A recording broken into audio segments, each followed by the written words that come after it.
Hello students, welcome to my channel the math matrix. आज हम लोग इस वीडियो में फ्रिक्शन के कुछ सवालों को सॉल्व करेंगे। ठीक है, तो चलो स्टार्ट करते हैं। हमारा सबसे पहला सवाल है ये। इसमें बोल रहा है a marble block of 2 kg lying on ice. ठीक है, तो एक ये आइस का सरफेस है, वहाँ पे मार्बल ब्लॉक लाई कर रहा है। ठीक है, जो 2 kg का है, तो इसका वेट नीचे 2g लग जाएगा, ऊपर नॉर्मल।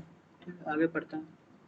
ठीक है, is lying on ice when given a velocity of 6 meter per second is stopped by friction in 10 second। ठीक, तो इसे वेलोसिटी दिया गया 6 मीटर पर सेकंड का, और ये 10 सेकंड के बाद जाके रुक जाता है।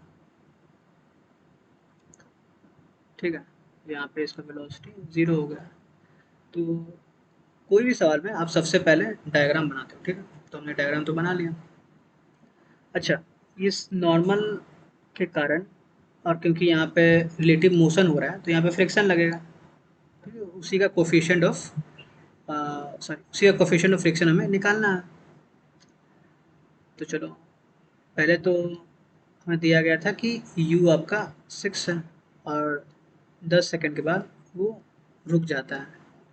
तो इससे हम एक्सेलरेशन निकाल लेते हैं इस वाले फॉर्मूला से। v is equals to u plus a t. V zero है हमारा, यू 6 था, एक्सेलरेशन कुछ होगा, और क्योंकि वो 10 सेकंड में रुक गया है, तो इससे आप देखोगे तो एक्सेलरेशन आ जाएगा -6। ठीक है, तो -0.6 आ जाएगा एक्सेलरेशन हमारा। और अब ध्यान से देखो तो ये जो नेगेटिव एक्सेलरेशन आ रहा है वो फ्रिक्शन के कारण आ रहा होगा। ठीक है, क्योंकि मैं यहाँ पे डायग्राम फिर से बना देता हूँ। क्योंकि वेलोसिटी इस डायरेक्शन में था, फ्रिक्शन रिलेटिव मोशन को रोकना चाहेगा, तो इस ब्लॉक पे पीछे की तरफ लग रहा होगा। ठीक है, और उसका वैल्यू हो जाएगा नॉर्मल, जो कि 2g ही हो जाएगा, क्योंकि बस वेट ही लग रहा है वर्टिकल डायरेक्शन में, तो वेट ऑफ नॉर्मल। तो नॉर्मल हमारा हो गया 20 न्यूटन। ठीक है, 2 × जी। तो हमारा फ्रिक्शन हो जाएगा, आप लोगों ने पढ़ा होगा, नॉर्मल इंटू म्यू। ठीक है, नॉर्मल था तुम्हारा 20 × म्यू। अब इसी के कारण ये एक्सेलरेशन आ रहा होगा -0.6 का। तो इक्वेट कर देता है, friction is equals to M into a. Friction है तुम्हारा 20 × म्यू, हमें ये म्यू निकालना है। एम तुम्हारा है 2, ए है -0.6। और आप फ्रिक्शन को भी देखो तो वो नेगेटिव ही होगा, क्योंकि वो वेलोसिटी के अपोजिट डायरेक्शन में लग रहा है।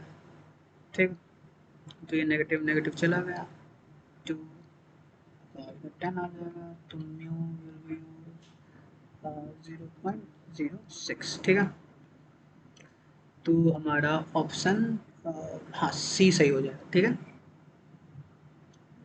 चलो नेक्स्ट सवाल स्टार्ट करते हैं। हाँ, तो ये है हमारा सेकंड क्वेश्चन, जो बोल रहा है consider a car moving on a straight road with a speed of 100 metre per second. ठीक है, तो इस सवाल में बोल रहा है कि एक कार है, कार, ये रहा कार, हाँ, तो ये जा रहा है 100 मीटर पर सेकंड से। ठीक है, the distance eight which the car can be stopped is. तो ये बोल रहा है कि अगर ये 100 मीटर से जा रहा है, तो कितने दूरी के बाद ये रुक जाएगा। एक्चुअली ब्रेक नहीं मार रहा है कार, वो फ्रिक्शन है कारण रुक रहा है, क्योंकि हमें म्यू दिया हुआ है जो कि है 0.5। ठीक है, तो अगर सवाल में देखो तो हमें मास नहीं दिया हुआ है, तो देखते हैं कि हमें मास का ज़रूरत है भी नहीं। तो सबसे पहले तो क्योंकि यहाँ पे रिलेटिव मोशन हो रहा है इसके कार के बीच और इस रोड के बीच, तो पहला तो नॉर्मल आपके वेट के इक्वल हो जाएगा, क्योंकि वर्टिकल डायरेक्शन में यही दोनों फोर्स लग रहा है। अगर आप इससे फ्रिक्शन का वैल्यू निकालो तो वो आ जाएगा n इंटू म्यू। ठीक है, अब इसके कारण जो एक्सलेशन लग रहा होगा वो होगा m इंटू ए। ठीक है, अब दोनों ही देखो तो एक्सेलरेशन भी इसी डायरेक्शन में होगा, क्योंकि फ्रिक्शन इस डायरेक्शन में है, वेलोसिटी के अपोजिट डायरेक्शन में। ठीक है, तो मैं यहाँ पे नेगेटिव नहीं लिख रहा हूँ, लेकिन आप समझ सकते हो कि दोनों ही वेलोसिटी के अपोजिट डायरेक्शन में। ठीक है, तो देख लेते हैं यहाँ से एक्सलेशन का वैल्यू निकालता है। एन टू हमारा हो जाएगा M into G mu is equals to M into A, जो वेलोसिटी का अपोजिट डायरेक्शन में है। एम चला गया, हमारा एक्सलरेशन आ गया जी इंटू म्यू। ठीक है,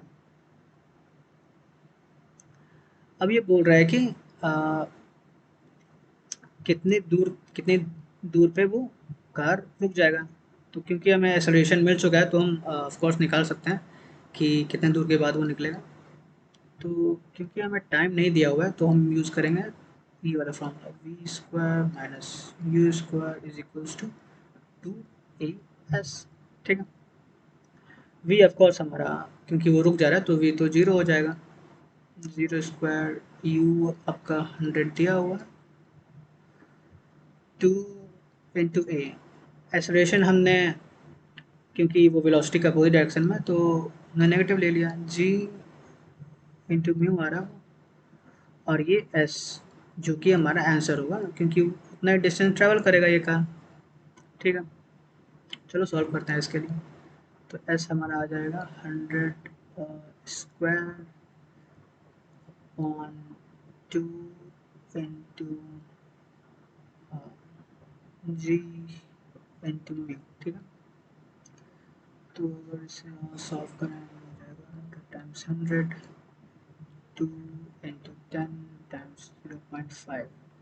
ठीक है, तो 2 इंटू 0.5 तो 1 हो जाएगा, और ये 10 से 10 चला गया तो हमारा आंसर आएगा 1000 मीटर। ठीक है, तो ऑप्शन बी सही हो जाएगा। ठीक है,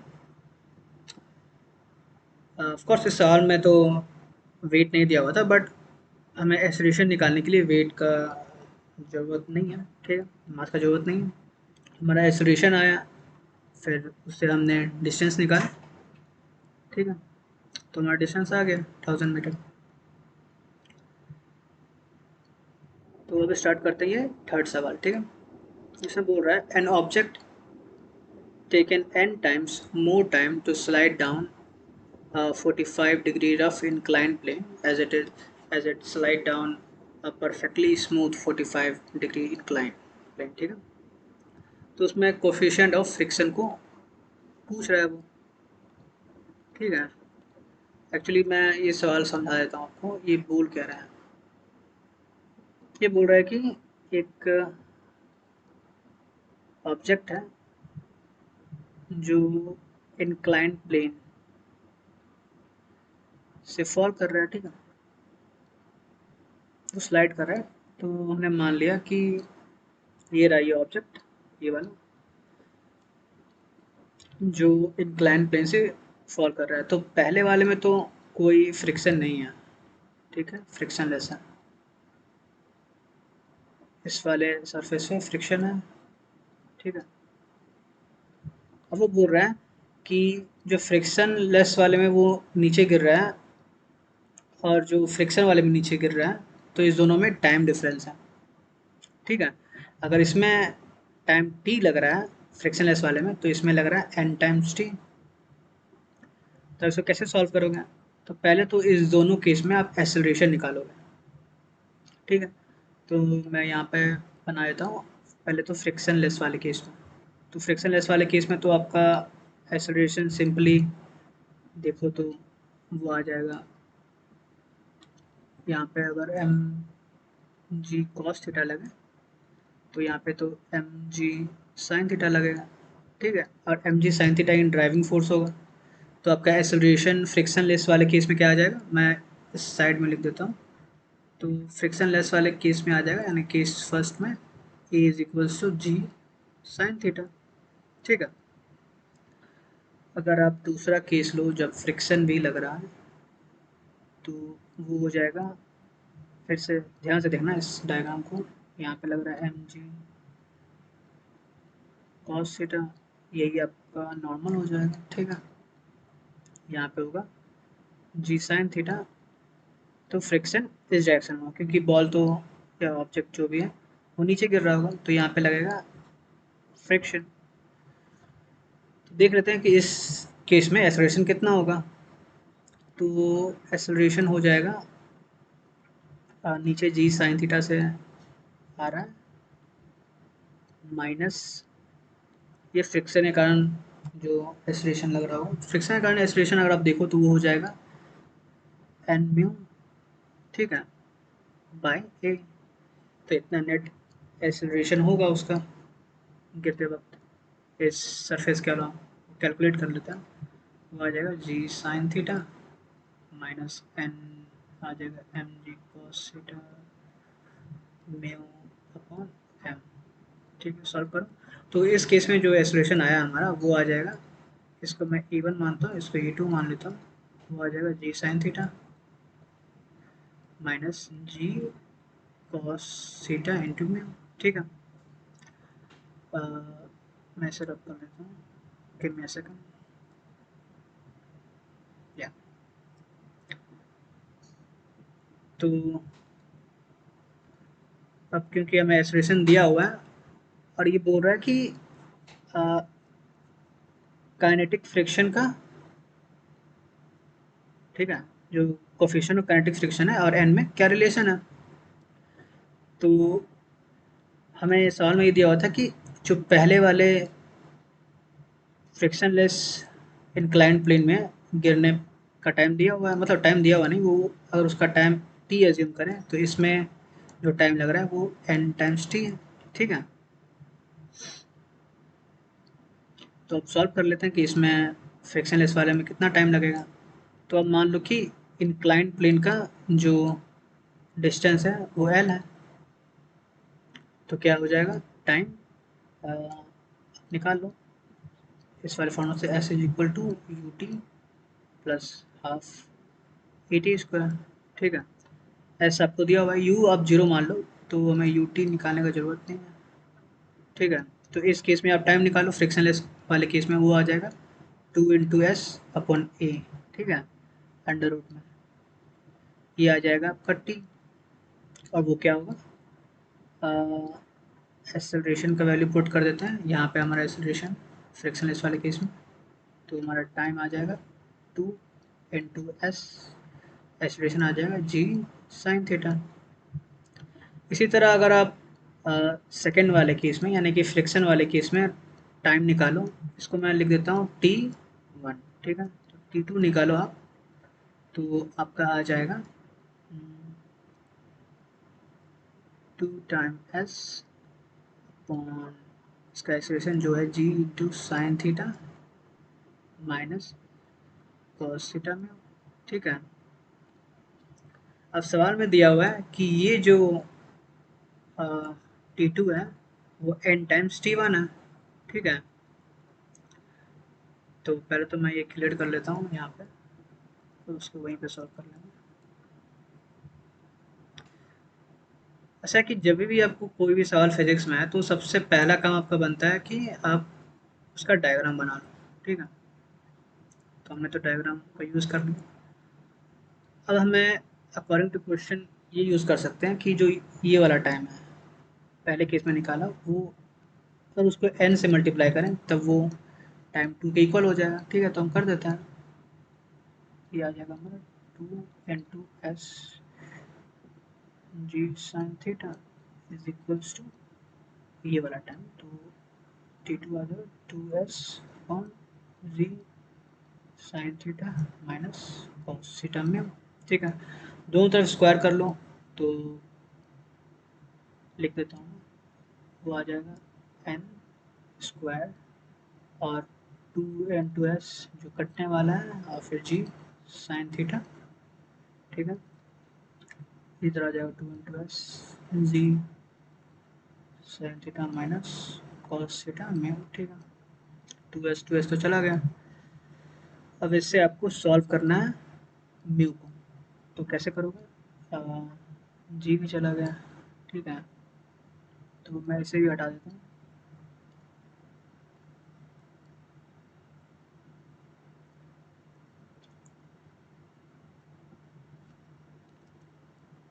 चलो अब देखते हैं कि यहाँ पे था कि क्या आ रहा है, तो N square upon sine theta is equals to 1 upon sine theta minus cos theta में। तो म्यू के लिए अगर आप सॉल्व करोगे तो पहले तो यहाँ पे आ जाएगा sign theta minus cos theta mu upon sine theta, और यहाँ पे आ जाएगा 1 अपॉन एन स्क्वायर। ठीक है, यहाँ पे क्या आ जाएगा 1 minus cot theta mu is equal to 1 minus N square.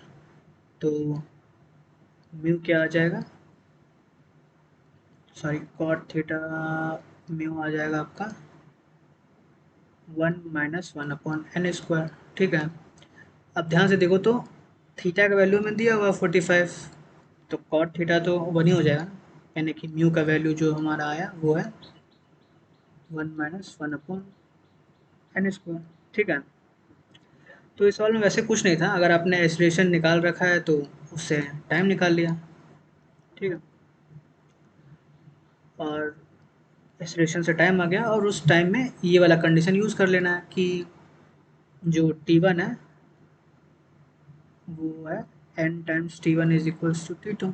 ठीक है, थोड़ा सा कैलकुलेशन करना पड़ेगा आपको म्यू निकालने के लिए, बट सवाल वैसे तो डिफ़िकल्ट नहीं। ठीक है, अब चलते हैं आज का लास्ट सवाल पे। ठीक है, तो हमें बोल रहा है कि a block of mass m is placed on a surface with a vertical cross section given by y is equal to x cube by 6। ठीक है, तो वो बोल रहा है कि एक सरफेस है जिसका आपको क्रॉस सेक्शन का कर्व दिया हुआ है। ठीक है, वो दिया हुआ है एक्स क्यूब बाई 6, और यहाँ पे एक ब्लॉक प्लेस्ड है। ठीक है, और इसका म्यू दिया हुआ है सरफेस जो है 0.5। अब बोल रहा है what is the maximum height of the ground at which the block can be placed without slipping. ठीक है, तो हमें बोल रहा है कि what is the maximum height, ये बोल रहा है कि कौन सा मैक्सिमम हाइट पे आप ब्लॉक को प्लेस कर सकते हो जो ये ब्लॉक स्लिप ना करें। ठीक है, तो मैं तो इसका इनलार्ज्ड व्यू आपको दिखाता हूँ।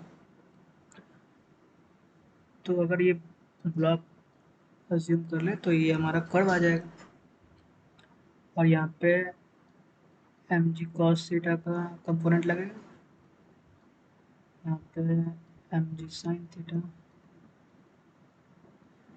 तो हमारा नॉर्मल इस डायरेक्शन में आ जाएगा, और यहाँ पे लगेगा फ्रिक्शन। ठीक है, नॉर्मल ऑब्वियसली एम जी कॉस थीटा के बराबर आ जाएगा, तो फ्रिक्शन क्या हो जाएगा एन इंटू म्यू, यानी कि एम जी कॉस थीटा इंटू म्यू।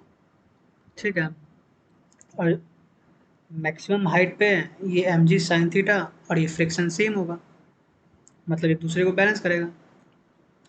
अब यहाँ पे जो प्रॉब्लम आ रहा है हमारे लिए वो ये है कि आप थीटा कैसे निकालोगे, क्योंकि ये तो कर्व दिया हुआ है। ठीक है, तो सिंपल एक इंक्लाइंड ब्लॉक नहीं है।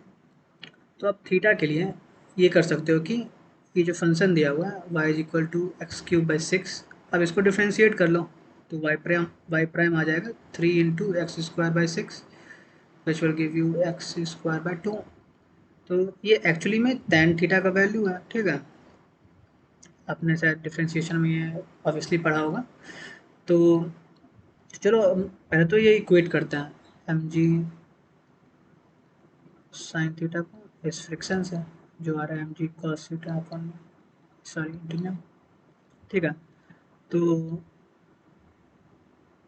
हमारा ये आ रहा है tan theta is equal to में, आप यहाँ पे tan थीटा का वैल्यू आप यहाँ से प्लेस कर दो जो हमें डिफ्रेंशिएट करके मिला है, तो ये आ जाएगा म्यू का वैल्यू डायरेक्ट रख देते हैं 0.5, तो x is equal two plus minus 1 आ रहा है। ठीक है, क्योंकि x का वैल्यू आपको आ गया है, बट ऑब्वियसली हमें ये मैक्सिमम हाइट बताना है यहाँ से, तो कैसे निकालेंगे, तो इस दोनों x का वैल्यू आप यहाँ पे रखो, y के जो भी y का कर्व है, सॉरी जो भी ये सरफेस का कर्व है उस पर रख दो x का वैल्यू। ठीक है, कर्व तो ये रहा हमारा x cube by 6, sorry x cube by 6। ठीक है, तो आप +1 रखोगे तो वो आ जाएगा 1/6, और -1 पे -1/6। तो चूंकि ये मैक्सिमम हाइट पूछ रहा है तो हमारा आंसर आ जाएगा 1/6। ठीक है, तो आंसर हो जाएगा हमारा ये ए वाला। ठीक है। तो हमने फोर्थ वाला भी कर लिया, इसमें कुछ नहीं करना था, बट ये था यहाँ पे जो मेन पॉइंट था कि आपको थीटा निकालने के लिए उस कर्व को डिफरेंशिएट करना पड़ता। ठीक है। अब फिर जो यहाँ से tan थीटा का वैल्यू आया, उससे आपका x का वैल्यू आएगा, और आप क्योंकि आपको मैक्सिमम हाइट पूछ रहा है, तो फिर से आप ये कर्व पे x का वैल्यू रखोगे तो आपको y का वैल्यू आ जाएगा जो आपका मैक्सिमम हाइट होगा। तो आंसर आएगा 1/6।